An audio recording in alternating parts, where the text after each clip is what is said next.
Today, we're going to look at how evil triumphs. Why is the world so evil? And there's going to be a lot of extremely disturbing topics we're going to discuss. But you're mature, and it's important that we discuss these topics in order to understand how the world works. So let's just start. And we will do a lot of speculation and theorizing in this class.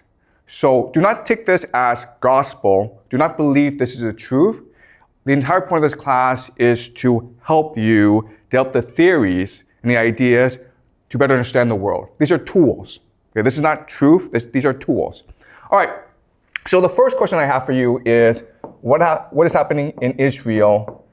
Right now, as you know, Israel is besieging, bombarding Gaza. You might have seen the videos on social media. It is disturbing. It is terrible what is happening. The word that is happening, the word that we use for what is happening in Gaza is this word. You are not allowed to say this word on YouTube, but that is the intention. What I will argue, though, is that the truth is far more disturbing than this. What is really happening in Gaza is a ritual sacrifice. And this happens quite often in human history. If you go back and you look at the real history of humanity, this happens quite often.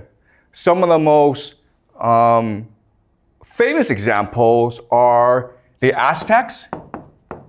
We've dug up temples of the Aztecs, and inside the temples are thousands and thousands of human skulls. So before they went to war, they practiced human sacrifice. They would commit mass murder of their enemies in public. So the Aztecs were really famous for this. The Phoenicians, specifically the Carthaginians. We will discuss them later this semester, but the Phoenicians were also famous for a particular type of sacrifice, which is child sacrifice.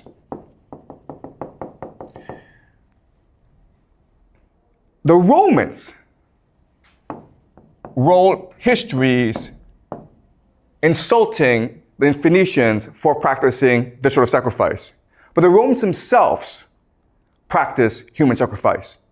What they would do is that after every major war, they would capture all the major leaders, all their enemies, and they would parade their enemies through the streets of Rome. This is something called the triumph. At the end of the triumph, they would gather enemies at the temple of Jupiter. Jupiter is their god. And then they would strangle to death their enemies. That's sacrifice. That's human sacrifice. They didn't call it that, okay? And they sort of disguised it, but we know for a fact that they did do this. So the question for us is, why is it that this happens? Why do the Aztecs do it? Why do the Phoenicians do it? Why do the Romans do it? And why is it today the Israelis do it in Gaza? And remember, okay, what the Israelis are doing is quite horrific because it is really this sort of sacrifice. Why? Because 47%, almost half of the population of Gaza is under 18 years old. So the majority of people who are getting killed are in fact children. What is most striking or blatant about what's happening in Gaza is that we can all see it for ourselves. And it's almost as though the Israelis want us to see it and want us to hate them. Right? You can see all over the world, popular opinion is turning against Israel. You have these popular protests all around the world protesting what is happening in Palestine. If they really want to do this, right, there are actually much more effective ways of doing this. For example, you could just poison their water. Or you could poison the ear so that everyone in Gaza gets a fast cancer, right? We have the technology to do this. So Israel could do it this secretly and no one would talk about it. And in 20 years' time, 30 years' time, the population of Gaza would all be gone. It would be a very secret, right? Instead, they choose to do this in front of the world. And my argument to you is that this is intentional. They want the world to hate them. Because by doing this, they create the ultimate taboo, right? We find this disgusting and contemptuous, so the entire world will unite against Israel. But guess what? That's what their religion wants. In the extreme form of Jewish eschatology, or their religion, they believe that at the end of the world, Israel will fight the entire world and God will help Israel triumph in the end. So what's really happening in Gaza is that there are extremists within the Israel government who want to accelerate the process of the end of the world where Israel will face the world. And if you think about it, the entire idea of this ritual sacrifice is to unite the Israeli population. And what's extremely disturbing and horrifying about it is that this works. Why? Well, let's use an analogy, okay? The analogy is this. In Chinese history, the most popular military stratagem is to fight with a river behind your back. You guys have heard of this strategy, right? Where, okay, an army is losing, okay? It's being scattered by the enemy. So what the general does is forces the army to retreat to a river. And now with the river blocking your escape, you have a choice. You can either drown in the river or you can fight to the death. And most soldiers will choose to fight to the death. And so at this point, the soldiers are unified, they're galvanized, they're energized, and then they find a surge of energy to go and destroy their enemy. Okay, this is the most popular military stratagem in ancient Chinese history, and guess what? It's the same as Israel doing this right now in Gaza. It's the same logic. Yes, you have a question? So what is the river for the Israel? Yeah, that's a good question. What's the river right here, right? The river is a taboo, right? What's the worst thing you can do in modern society? Killing children, guys, right? So there's no exit for Israel. You either go all the way or the world comes and destroys you anyway. And in fact, what's really interesting is that if you go online, you will see Israelis go around the world and causing trouble everywhere. They're going to start fights. They shout death to the Arabs on public buses in the Western world. It's intentional. They want to unite themselves by dividing the world, by angering the world. Okay? Does that make sense? All right. So this is all very disturbing, and I want to slowly unpack, reveal to you how this works. Okay? So to do this, what I'm going to do is I'm going to use a thought experiment. The thought experiment is this. Let's just say that there's an island. We don't know where the island is, but it's an island. And there's no escape from the island. And on the island, the center, it's a hill, and it's safe. But everywhere else, you have these flesh-eating monkeys roaming everywhere. Okay? The problem is that on this island, the resources you need to survive, trees, food, and rivers, the monkeys are there. Okay? There's one safe spot in the center, but everywhere else, if you want resources, you have to go fight these monkeys. They're flesh-eating monkeys. They want to kill you, they want to eat you. And there's an infinite number of them. Now, let's just say that one day, for whatever reason, okay, we don't know why, but 100 men aged and they range from 15 to 65 years old, okay? They are mysteriously transplanted onto this island in a safe spot. They come from different countries. They do not speak the same language. They are of different ethnicities. They are all poor people in their countries. They don't have much education. So they're there, and they realize quickly that the situation is utterly hopeless. There's no escape from this island. These monkeys are everywhere, and they are tough warriors. And the situation looks bleak. They don't even speak the same language. They don't have a common culture. So at this point, you would imagine that they would feel hopeless and just lie down and die. But in reality, what happens is the opposite. What happens is that in this hopeless situation, they find a drive, a purpose, a spirit to fight for each other.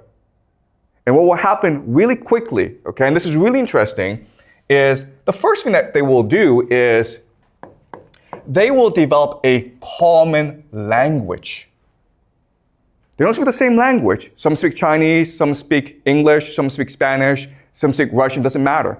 They will very quickly develop a common language. And then what they will do is, with this common language, they will start to tell each other stories of where they come from. And then these stories will become a common myth, a founding myth of why they're here. And they come to believe that God has chosen them to save the world, and that's why they're here. Then what they will do is, with this new religion, they will start to develop rituals to reinforce this religion. These rituals include sex. Okay? So these men will have sex. And the reason why is to create intimacy and bonding among them. And there'll be a lot of religious rituals as well. Another thing that they will do is pick a leader. There's 100 of them. They need a leader to organize them. And so we can imagine that during the leadership election, everyone gets up to speak. Now, the man who's 65, he is wise. He has experience. He has strategies. So he delivers a very powerful speech, inspiring everyone and telling people how they can survive against the flesh-eating monkeys. Okay, so he's really smart. Then suddenly you have a man up here who's 15 years old, or 16, or 17, okay? He is not articulate. He has no ideas. What he does is this. He stands in front of everyone, and he's bold, and he's brave, and he looks at everyone without saying a word. He shows them his hand, okay? He shows them his hand. Then from his pocket, he takes out a knife, okay? And then he cuts off his hand in front of everyone. And he does not cry. He just looks at everyone as though nothing happened. Let me ask you this question. Who does everyone pick to be their leader? The second person, obviously, right? The man who has shown sacrifice and commitment and devotion to everyone else. The old man has ideas, and he will become the advisor to the leader, but the leader is the man who is most willing to die for everyone else. And so in this situation, the bravest among them will come and emerge as the leader. And as such, what will happen is that these people, these men, will become extremely inspired and devoted. Even though they are weak, they will learn to become strong. Even though they are poor and uneducated, they will learn to be wise and clever and strategic. They will radically transform themselves. And ultimately, what will happen is the idea of cohesion. Cohesion like brothers. Cohesion like a family. They will understand each other, even though they're from different cultures, even though they have different backgrounds. They will understand each other better than they understand their own children and their own wives. And this cohesion will lead to something called synchronicity. synchronicity. Synchronicity is when people act in unison together. Okay? So a very simple example of synchronicity is a sports team, right? When you watch a soccer match, how is that soccer team able to work together? Well, because of synchronicity, because their minds are alike. It's what we call a hive mind. And this allows for something called telepathy. They're able literally to think and act as one.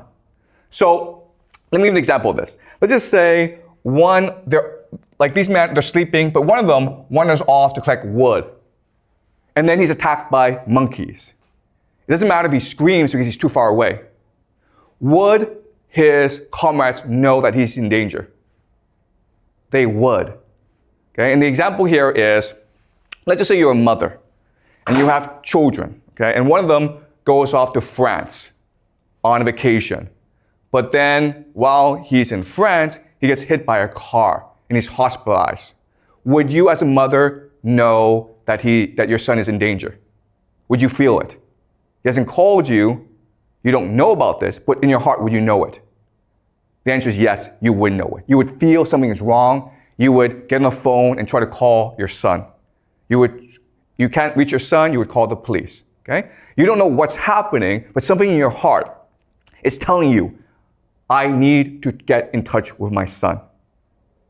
Okay, and that's how the hive mind works. That's how synchronicity works. Let's look at another example. Let's just say that one day there's 10 of you and you're all collecting wood. And then suddenly you're attacked by 100 flesh-eating monkeys. There's a bridge that you've created, okay? It's a rope bridge. 9 get across the bridge, all right? But you're the last person, okay? And all the monkeys are about to descend on you.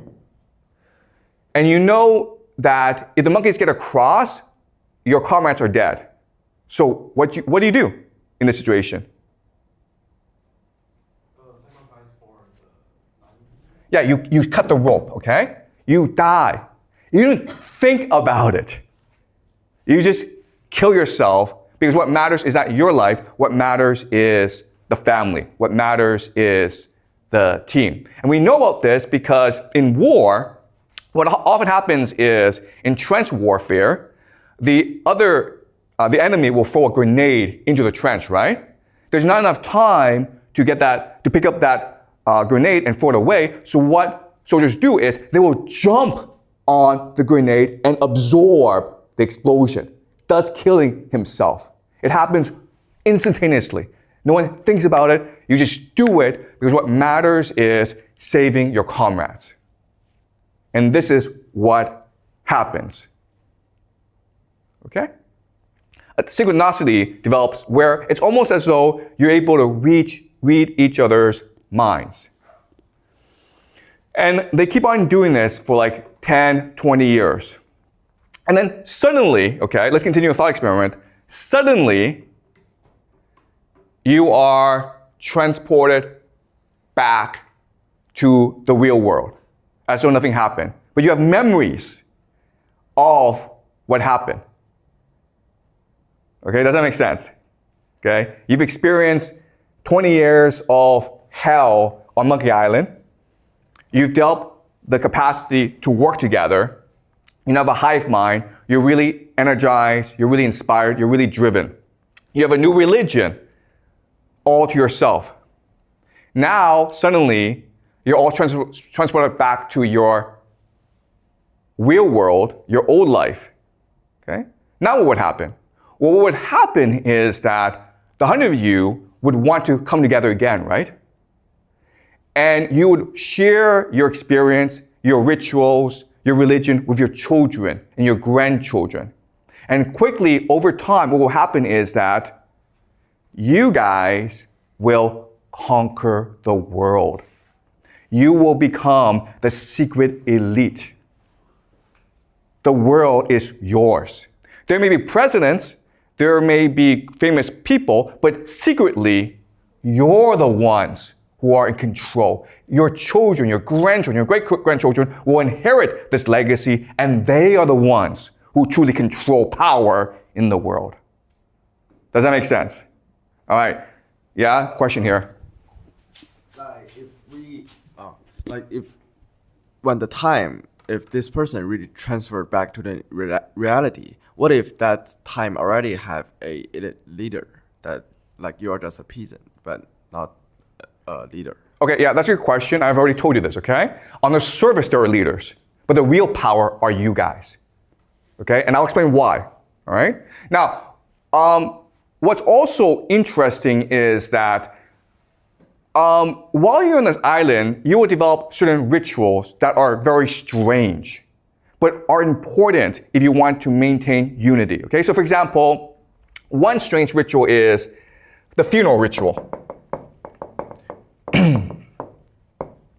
The funeral ritual. The idea here is that when someone sacrifices himself, you have a huge funeral to celebrate that person. And this may involve you cutting that person into different pieces and eating that person. Okay? But you will develop really strange rituals. Okay, does that make sense? Okay, so I'm going to answer your question. Why are these guys in charge and not the real leaders of society? But first, I want to give you some historical analogies to this, okay? How do you know that what I'm saying is correct? Well, let's look at certain analogies in history. All right. So, Sparta. Sparta is one of the most famous military societies in world history. Sparta is a city-state in ancient Greece. And you may have heard of Sparta. A movie about Sparta was made called 300. I'm not sure if you guys have seen the movie 300. But 300 is really about 300 Spartan soldiers who are fighting millions, not millions, but hundreds of thousands of Persian soldiers. Persia is invading mainland Greece. They fight at a place called Thermopylae, the Battle of Thermopylae. And this is the pass into mainland Greece. The Greeks have to hold this position if they are to prevent the invasion. Okay? 300 Spartan soldiers, backed by thousands of other Greek soldiers, make a last stand in this pass. They are overwhelmed by the Persian invasion, and rather than run, like most people, the 300 soldiers make a final stand. Their leader is Leonidas, and he tells them, we will fight to the death. They all fight to the death, and they're all massacred. And the Persians take Leonidas' head, cut it off, and put it on a pike to warn the Greeks, we are merciless. Eventually, the Greeks, inspired by the sacrifice of Leonidas, they will repel the invasion and destroy the invaders. So how do we get this culture? Okay? Well, the education system of the Spartans is really interesting. It's really disturbing, actually. So young boys at age 5 and 6, they're taken away from their homes. And they are put in a school run by older boys. Okay, so the older boys are maybe like 10, 11. And so what happens, as you can imagine, is the older boys beat the crap out of the younger boys. Okay? From day one, there's no education. They're not learning anything. All that's happening is the older boys are just beating the crap out of the younger boys. But because this is happening, we call this like hazing, okay? And this happens actually a lot among fraternities and sports teams. When they're getting the crap beaten out of them, it builds solidarity. It builds brotherhood. So these young boys who are 5 and 6, they learn to love each other because only by helping each other can they survive the brutality. Okay? Then what happens is when they become 11, 12, 13, when they hit puberty, this is really interesting, they become mentored. Okay? Mentored by an older soldier, an older Spartan soldier who's maybe 28, 29, 30. But he has a family. They become lovers. They have sex with each other. And this builds group solidarity. Okay, so during hazing phase, these young boys learn to trust each other. They learn how to bond with each other. During the mentorship phase, these young boys learn to think like in a hive mind, okay? They learn to be part of a larger group. Then when they turn 18, they graduate, okay? And in order to graduate, what they do is this. They have a mission. So the Spartans have slaves called helots, okay? These are just people that they've conquered and who are now worked as slaves in the fields for them, okay? They're like serfs. So there are lots of rules governing the helots. An important rule is curfew. So if it's dark at night, you cannot be outside the house. If you are outside the house at night, you could be executed, okay? So as a graduation mission, these young soldiers hide in the fields at night, okay? They hide in the fields and they wait for the sun to go down. So it's now dark. And they look for helots to come back because they're late. And what they'll do is they'll sneak up behind the helots and cut their throats. Okay? This is basically sacrifice. Okay? Human sacrifice. So the Spartans did this as well. It's a very common thing. And what this does is it builds group cohesion, leading to synchronicity. There are thousands of city-states in Greece. Only Sparta did this. And it made everyone think Sparta was disgusting. Everyone hated Sparta. But it kept Sparta unified. And it made Sparta into the dominant military power in Greece at that time. Okay? What happened then is Thebes, another city-state in Greece, they would copy the Spartan system, okay? But they made it voluntary. So in Sparta, you have to be an elite to be part of the system. But in Thebes, anyone could join the system, okay? And they call the system the sacred band.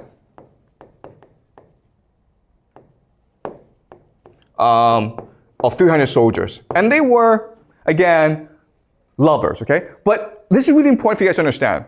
At this time in history, there's no concept of homosexuality.